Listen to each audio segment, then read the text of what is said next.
Hello बच्चों, let us read this question. This question says in the conversion of K2Cr2O7 into K2Cr4 the oxidation number of chromium. और हमारे options हैं option A increases, option B decreases, option C remains the same, option D none of this.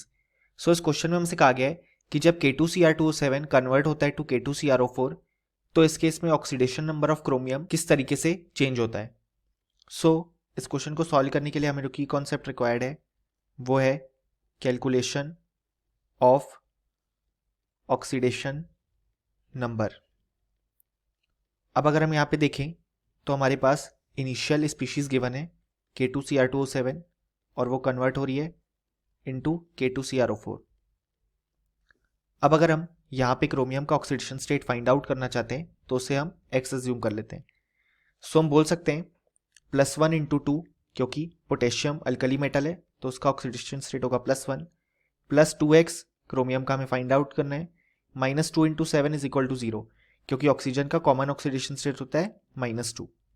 सो हम लिख सकते हैं 2 + 2x -14 is equal to 0, यानी कि 2x - 12 is equal to 0, यानी कि x की वैल्यू आ गई +6. सो इस केस में क्रोमियम का ऑक्सीडेशन स्टेट आया +6. अब यहाँ पे हम क्रोमियम के ऑक्सीडेशन स्टेट को y अज्यूम करते हैं. सो हम लिख सकते हैं +1 into 2 plus y -2 into 4 is equal to 0, यानी कि 2 + y -8 इज इक्वल टू 0, यानी कि y की वैल्यू आ गई +6. सो हम देख सकते हैं कि यहाँ पे भी क्रोमियम का ऑक्सीडेशन स्टेट आया +6. सो इस रिएक्शन के दौरान क्रोमियम का ऑक्सीडेशन स्टेट पहले भी +6 था और अभी भी +6 ही है.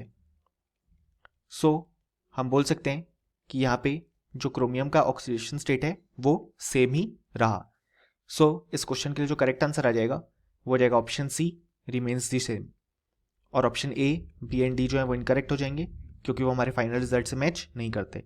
सो फाइनली हमें बोल सकते हैं कि इस क्वेश्चन का जो करेक्ट आंसर आया वो आया option C. Hope you understood it well. Best of luck.